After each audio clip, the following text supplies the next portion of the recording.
Hey guys, आपका स्वागत है हमारे यूट्यूब चैनल में। आई होप आप सभी सही होंगे और एग्ज़ाम की प्रिपरेशन कर रहे होंगे, क्योंकि हमारा एग्ज़ाम बहुत करीब है। इसीलिए आपका मैराथन क्लास चल रहा है सारे सब्जेक्ट का। अभी मैराथन क्लास है आपका हिंदी का। जो भी क्वेश्चंस हैं आपके सब प्रीवियस ईयर से लिए गए हैं, जो आप देख सकते हैं यहाँ से। सारे प्रीवियस ईयर क्वेश्चन हैं गाइस, तो इसको देख लीजिए। इसमें से आपको एग्ज़ाम में मैक्सिमम क्वेश्चन मिल जाएंगे। मोस्ट रिपीटेड क्वेश्चन है सारे, ठीक है। तो ये डीएलएड फर्स्ट सेमेस्टर का है आपका। सब्जेक्ट आपका है हिंदी, ठीक है।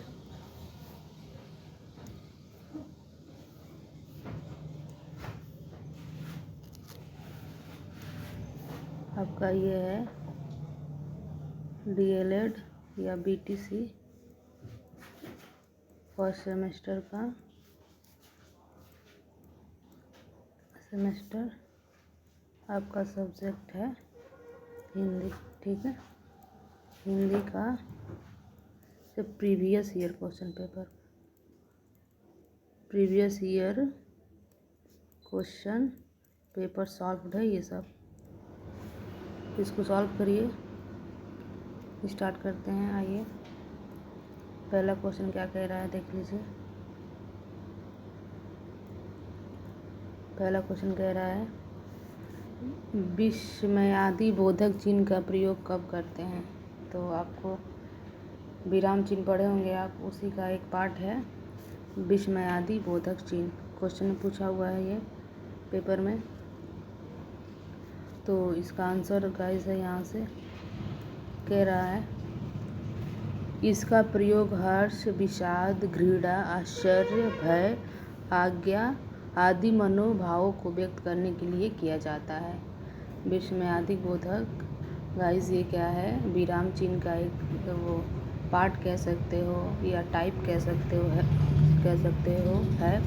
इसका आपका सिंबल या प्रतीक होता है विस्मयादि बोधक का ये, ठीक है। ये सेंटेंस में कहीं भी आए तो आप समझ लीजिएगा ये विस्मयादि बोधक का चिन्ह लगा है।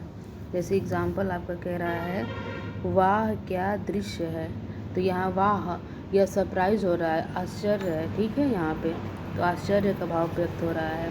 फिर यहाँ कह रहा है वाह आह वह मर गया, तो यहाँ शोक का आह कह रहा है ना, यहाँ शोक का भाव व्यक्त हो रहा है। तो आश्चर्य का भाव, घृणा का भी हो सकता है, हर्ष का, खुशी का, ये सब व्यक्त करते हैं। वो सब क्या हैं, विस्मयादि बोधक चिन्ह कहलाते हैं। नेक्स्ट क्वेश्चन है आपका क्वेश्चन नंबर 2।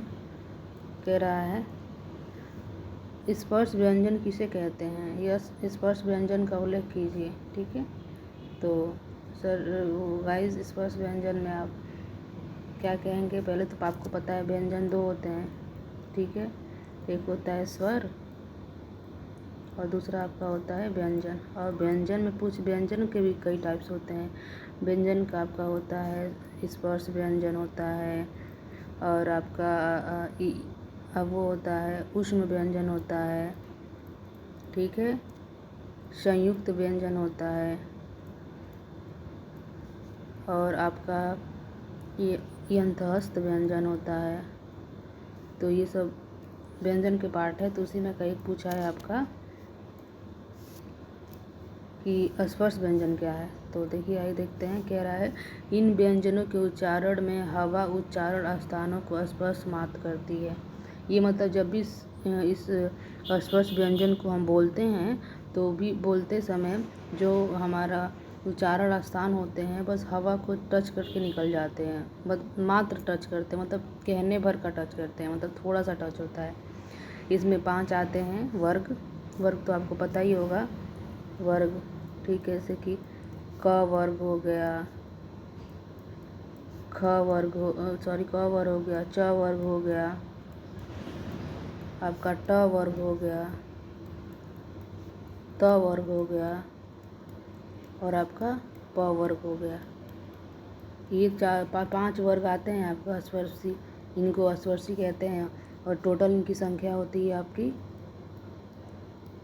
टोटल आपकी संख्या 25 होती है, क्योंकि एक वर्ग में आपके पाँच होते हैं व्यंजन एक वर्ग में, ठीक है, एक वर्ग में। और टोटल वर्ग कितने हैं यहाँ पे? 5। क वर्ग, च वर्ग, ट वर्ग, त वर्ग और प वर्ग। देखिए आगे अब क्या क्या है आपका, अब देख लीजिए क वर्ग में आपके क्या क्या है। क वर्ग क्या कहते हैं? क से लेके ये जितने इस वर्ग में आएंगे क, ख, ग, घ, अंग। फिर च वर्ग में च, छ, ज, झ, इया। ट वर्ग में ट, ठ, ड, ढ, ढ। त वर्ग में त, थ, द, ध, न। और प वर्ग में प, फ, ब, भ, म। तो 5 ये आपके 5 ये हो जाएंगे, 5 ये हो जाएंगे, 5 ये हो जाएंगे, 5 ये हो, तो टोटल कितने हो गए? 25। तो अस्पर्श व्यंजन कितने होते हैं? 25 इनकी संख्या होती है। नेक्स्ट क्वेश्चन आपका है क्वेश्चन नंबर 3। क्या कह रहा है? दीर्घ स्वर किसे कहते हैं? क्वेश्चन नंबर कह रहा है 3, दीर्घ स्वर किसे कहते हैं? अब स्वर आ गया, तो स्वर आपके 2 टाइप्स के होते हैं गाइस। स्वर कितने होते हैं? 2 आपके होते हैं दीर्घ स्वर। वैसे तो 3 होते हैं, लेकिन मेन 2, मान लो 3 भी लेते हैं। तो दीर्घ स्वर हो गया, फिर आपके ह्रस्व स्वर हो गया, उसके बाद से आपका प्लुत स्वर हो गया, ठीक है। तो इसमें पूछा है दीर्घ स्वर क्या होता है, तो आइए जानते हैं दीर्घ स्वर के बारे में। तो दीर्घ स्वर क्या है? पहले तो स्वर यहाँ दिखा दिया गया। स्वर उन वर्णों को कहा जाता है जिनका उच्चारण बिना किसी रुकावट के हो, उनके उच्चारण में किसी व्यंजन की सहायता नहीं लेनी पड़ती है। मतलब स्वर क्या होते हैं? वो व्यंजन की सहायता से नहीं बोले जाते हैं, वो स्वतंत्र होते हैं, ठीक है। और उनके रुकावट में कोई चीज़ नहीं आती है, वो फ्रीली बोले जाते हैं। और ये तो स्वर होते हैं। और जो गाइस व्यंजन होता है वो स्वतंत्र रूप से नहीं बोले जाते, वो आपको स्वर की सहायता से बोले जाते हैं, ठीक है। तो यहाँ स्वर हो गया आपका, तो व्यंजन भी जान जाइए। व्यंजन जो क्या होते हैं? स्वर की सहायता से बोले जाते हैं, ठीक है। स्वर उनका हेल्प करता है बोलने में, स्वर की सहायता से बोले जाते हैं। जैसे एग्जाम्पल आप समझ जाइए, जैसे हम क बोलते हैं, क, तो इसमें अ है, ठीक है। बिना अ की हेल्प से हम नहीं बोल सकते क को, तो इसको हम ऐसे लिखेंगे आधा क अ, ठीक है। तो इसमें ये तो आपका व्यंजन है, लेकिन ये आपका क्या है? स्वर है। ये आपका शुद्ध व्यंजन हो गया, ये स्वर है। अगर इसको बोलना हो तो बोल पाओगे? आधा क है, आधा क नहीं बोल सकते आप। इसको ऐसे क ऐसे बोलेंगे, ऐसे क बोलना हो तो क ऐसे बोलेंगे, ठीक है। तो ये बराबर क बनता है, तो ये क्या है? आपका स्वर है। तो जो भी व्यंजन होते हैं स्वर की सहायता से बोले जाते हैं, लेकिन जो स्वर होता है वो स्वतंत्र होते हैं। अ, आ, ई, उ, री, तो ये सब क्या है? स्वतंत्र होते हैं, ये व्यंजन की हेल्प नहीं करता है बोलने में। नेक्स्ट क्वेश्चन, हम बताएं स्वर आपके 2 टाइप्स के होते हैं, ठीक है। एक होता है आपका ह्रस्व स्वर, इसको क्या कहते हैं, और दूसरा आपका होता है दीर्घ स्वर, ठीक है। तो ह्रस्व स्वर क्या है? अ, ई, उ, जो भी छोटा होता है। और बड़ा क्या है? दीर्घ क्या है? जो बड़े होते हैं। अ का आ, छोटी का बड़ी ई, उ का बड़ा उ, री, ए, अ, ये सब क्या होगा? दीर्घ हो गए। नेक्स्ट क्वेश्चन आपका है क्वेश्चन नंबर 4। क्या कह रहा है? य, र, ल, व किस प्रकार के व्यंजन हैं? आपको बताए हैं गाइस कि व्यंजन 4 टाइप्स के होते हैं। स्पर्श व्यंजन, स्पर्श आपको बताए हैं व्यंजन, और आपको बताए हम ऊष्म व्यंजन। इसमें अब आगे अंतःस्थ व्यंजन, ठीक है। आपका एक संयुक्त व्यंजन होता है। ये व्यंजन के प्रकार हैं, तो इसमें आपको पूछा है अंतःस्थ व्यंजन। तो अंतःस्थ व्यंजन क्या होते हैं? अंतःस्थ व्यंजन होते हैं आपके 4 होते हैं, य, र, ल और व, ठीक है। Next question number 5। Question number 5 क्या कह रहा है गाइस, कह रहा है ग्रंथ के बचे हुए अंश जो प्राय अंत में जोड़े जाते हैं उसे हम क्या कहते हैं। तो गाइस उसे हम कहते हैं परिशिष्ट। ठीक है, ग्रंथ के बचे हुए अंश जो प्राय अंत में जोड़े जाते हैं उसे हम परिशिष्ट कहते हैं। नेक्स्ट है क्वेश्चन नंबर 6 कह रहा है अंश और अंश शब्द का अर्थ स्पष्ट करिए। देखिए गाइस ये प्रोनाउंसिएशन दोनों का सेम है लेकिन अर्थ अलग अलग होता है। एक तो है आपका अंश, ठीक है, तो इसका मतलब होता है आपका कंधा, और एक और होता है अंश। इसको हम बोलेंगे सेम तरीके से, उच्चारण सेम है इसका लेकिन मीनिंग अलग अलग है। इसका मतलब होता है भाग। ठीक है, तो ऐसे शब्द को हम कहते हैं समुच्चारित भिन्नार्थक शब्द जिनका अर्थ तो अलग अलग होता है लेकिन प्रोनाउंसिएशन या उच्चारण एक ही तरीके से करते हैं। ऐसे शब्द को कहते हैं समौच्चारिक भिन्नार्थक शब्द। ठीक है, ये गाइस अलग से भी क्वेश्चन पूछा हुआ है कि समौच्चारिक भिन्नार्थक शब्द क्या है, तो आप इसको मेंटेन दिमाग में रखिएगा किसे कहते हैं। नेक्स्ट क्वेश्चन आपका है क्वेश्चन नंबर 7 कह रहा है अर्वाचीन और उचित शब्द का विलोम लिखो। तो अर्वाचीन मतलब होता है आपका पुराना, ठीक है, और नवीन मतलब नया। तो आपका अर्वाचीन का आपका विलोम हो जाएगा, अर्वाचीन का विलोम क्या हो जाएगा आपका नवीन। ठीक है, अर्वाचीन मतलब क्या होता है पुराना। ठीक है, तो इसका विलोम क्या हो जाएगा नवीन, अर्वाचीन का विलोम नवीन।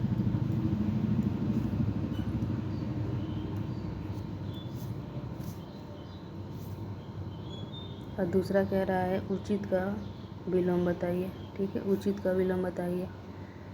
तो उचित मतलब क्या होता है सही, उचित मतलब सही होता है। ठीक है, तो उचित का विलोम आपका हो जाएगा अनुचित, और अनुचित मतलब क्या होता है आपका जो उचित ना हो, जो सही ना हो, वो आपका होगा अनुचित। तो ये आपका question number 7। Next question number 8 क्या कह रहा है,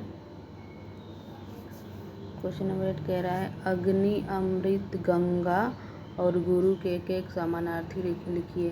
कह रहा है आप लिखिए अग्नि का पर्यायवाची, अमृत का पर्यायवाची, गंगा का पर्यायवाची और आपका गुरु का पर्यायवाची। ठीक है, तो लिखना है आपका गाइस। तो अब पहला लेते हैं हम अग्नि का। तो अग्नि को हम क्या कहते हैं, वो एक पूछा है लेकिन कभी भी दो भी पूछ सकता है, तो आप याद रखिएगा अग्नि का आग, अनल, पावक, ज्वाला, सिरवी। ठीक है, सिरवी भी होता है अग्नि का। और ये आपका अमृत का है सुधा, सोम, पीयूष, अमीय। और गंगा का आपका है भागीरथी, सुरसरी, देव नदी और आपका नदीश्वरी। ठीक है, नदीश्वरी, ये आपका हो गया गंगा का। नेक्स्ट है आपका गुरु का, देख लीजिए आचार्य, अध्यापक, शिक्षक, उपाध्याय। तो याद रखिएगा इस नदीश्वरी किसका होता है, गंगा का, पूछा गया क्वेश्चन है। अमीय अमृत को कहते हैं। ठीक है, और सिरी क्या है अग्नि। एक पूछा गया है लेकिन हम चार बता दिए हैं आपको, दो भी पूछा होता है नेक्स्ट पेपर में। अब क्वेश्चन नंबर आपका है क्वेश्चन नंबर 9 क्या कह रहा है, क्वेश्चन नंबर 9 आइए देखते हैं।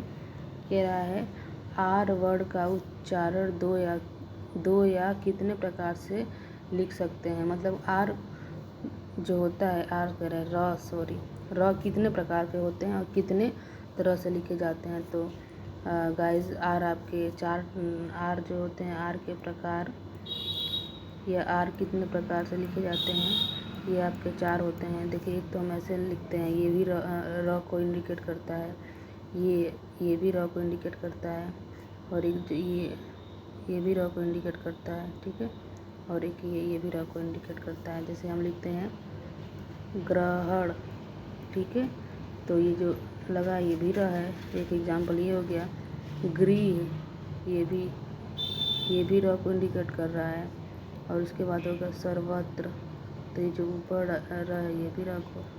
एक हो गया ऋषि, तो ऋषि में ये जो र है ये भी कर रहा है, ठीक है। तो जो र है मैं उसको हाईलाइट कर दे रही हूँ गाइस।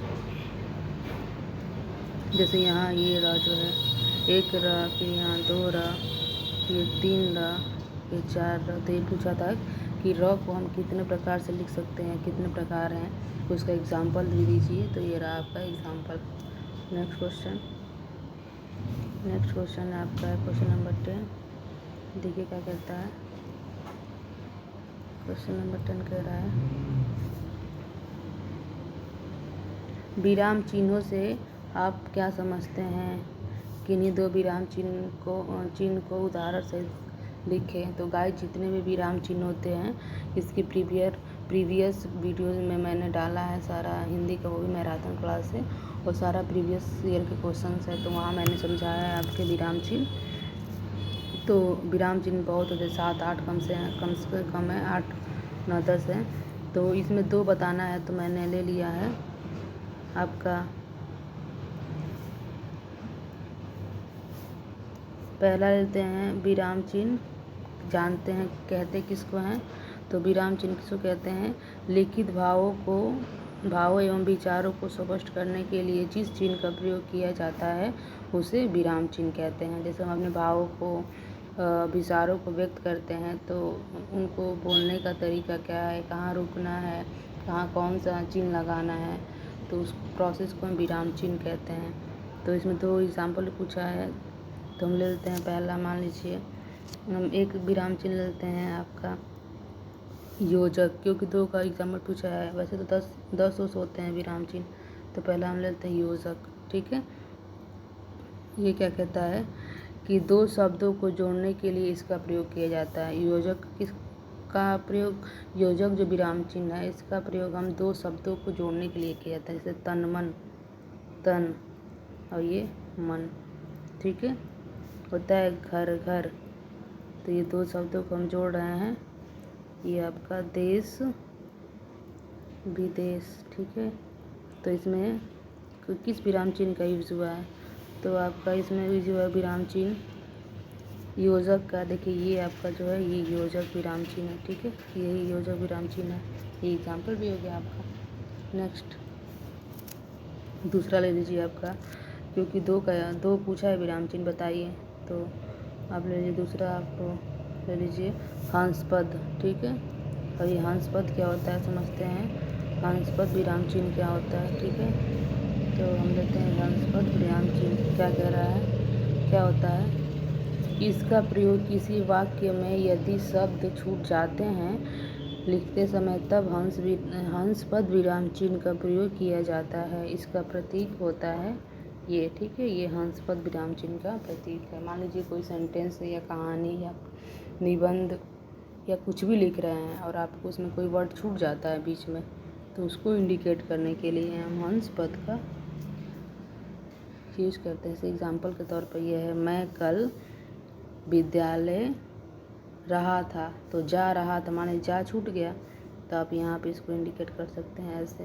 तो यहाँ ये ऐसे कर दिए, मतलब ऊपर लिख दीजिए जा को, तो ये आपका ये इंडिकेट करेगा कि यहाँ जा लिखा था। या कोई और भी एग्जाम्पल हो सकता है, बहुत सारे एग्जाम्पल हैं। नेक्स्ट क्वेश्चन है क्वेश्चन नंबर 11 कह रहा है। क्वेश्चन नंबर 11 आपका कह रहा है मौखिक अभिव्यक्ति के साधन बताइए, या मौखिक अभिव्यक्ति के साधन क्या क्या होते हैं। तो मौखिक अभिव्यक्ति, तो गाइस अभिव्यक्ति के 2 साधन है, आपको पता है। एक 3, वैसे तो बेसिकली 3 है, लेकिन मेनली 2 माने जाते हैं अभिव्यक्ति के साधन। जैसे कि आपका लिखित हो गया, मौखिक हो गया, सांकेतिक हो गया। तो यहाँ मौखिक का पूछा है। तो आप इन जो भी अपनी बातों को व्यक्त करते हैं तो मौखिक तरीके से कैसे कर सकते हैं। तो आपका है पहला तो चित्र पठन से। चित्र पठन पहला क्या है गाइस आपका चित्र पठन से कर सकते हैं।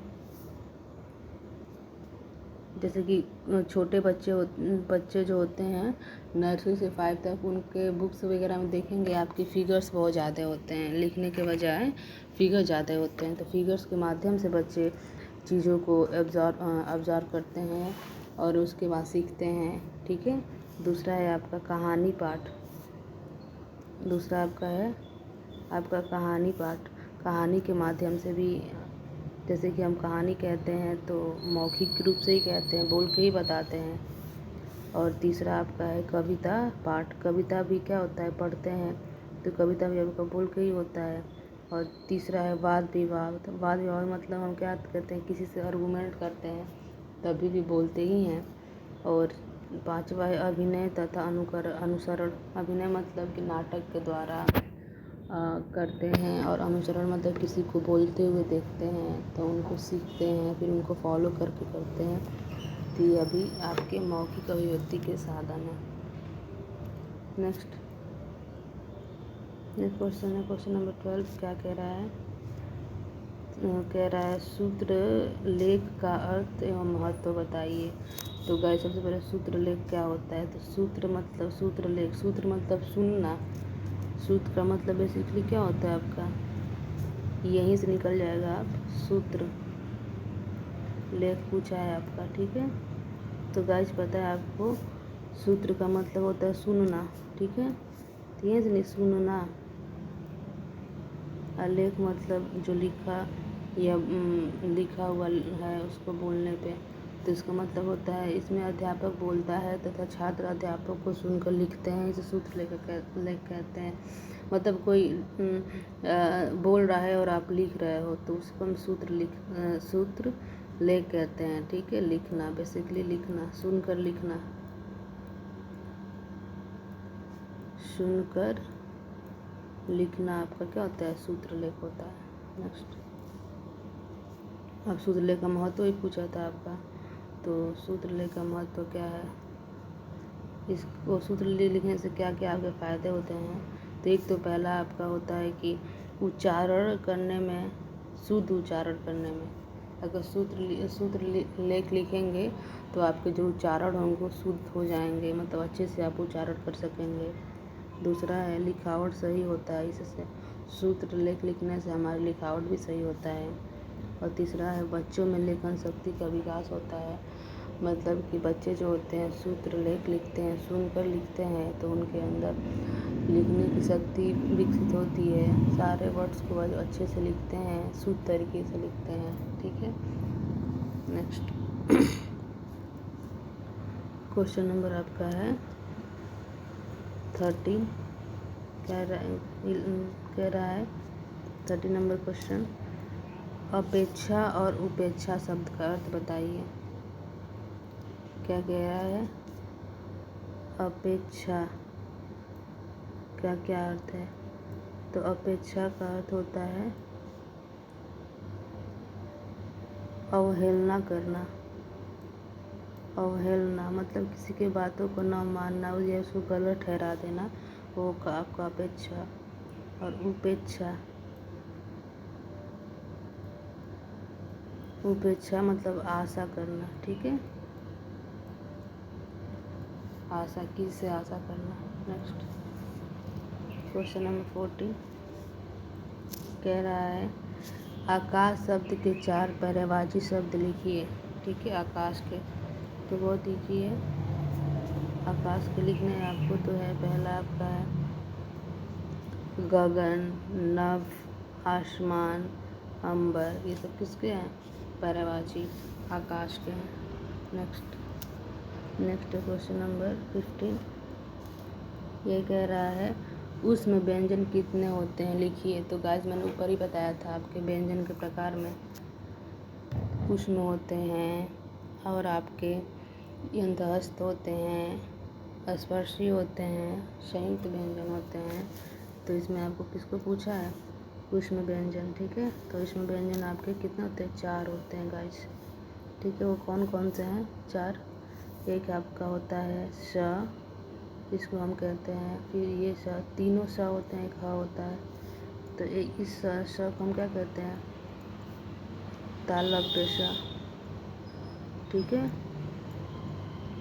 और इसको हम कहते हैं मूर्धन्य स, और इसको हम कहते हैं दंत स, ठीक है। और हाँ पता है आपको, तो यही आपके ऊष्म व्यंजन होते हैं, श, श, श, ह, तालव्य स, मूर्धन्य स, दंत स और ह। नेक्स्ट क्वेश्चन आपका 16 क्वेश्चन नंबर क्या कह रहा है, संधि एवं संयोग शब्द का विलोम लिखिए। तो विलोम शब्द का है गाइस आपका, देखिए संधि का मतलब होता है आपका जोड़ना, ठीक है, जोड़ना। तो इसका विलोम हो जाएगा विच्छेद, क्योंकि विच्छेद का अर्थ होता है तोड़ना, ठीक है। तो आपका संधि का विलोम क्या हो जाएगा, विच्छेद। नेक्स्ट कह रहा है आपका संयोग का भी पूछा है, तो संयोग का अर्थ होता है जोड़ना, ठीक है। अब वियोग जोड़ना या मिलना, ठीक है, दोनों होता है आपका संयोग का।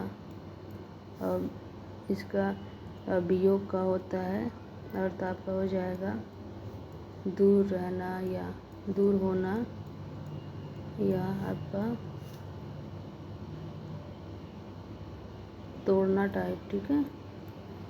तो आपका हो जाएगा संयोग का विलोम आपका हो जाएगा वियोग, संयोग का विलोम क्या हो जाएगा, वियोग, और संधि का वियोग हो जाएगा विच्छेद। नेक्स्ट क्वेश्चन आपका है क्वेश्चन नंबर 17, कह रहा है ओ और किस प्रकार के वर्ड हैं। तो पहली बात तो ये आपके ओ और अ पहली बात तो ये स्वर हैं, ठीक है। और स्वर में ये किस प्रकार के हैं, तो इसको हम संयुक्त स्वर कहते हैं, ठीक है। ये आपके संयुक्त स्वर हैं। तो आपके ओ और अ किस प्रकार के स्वर हैं, तो ये आपके संयुक्त स्वर हैं। Next question number 18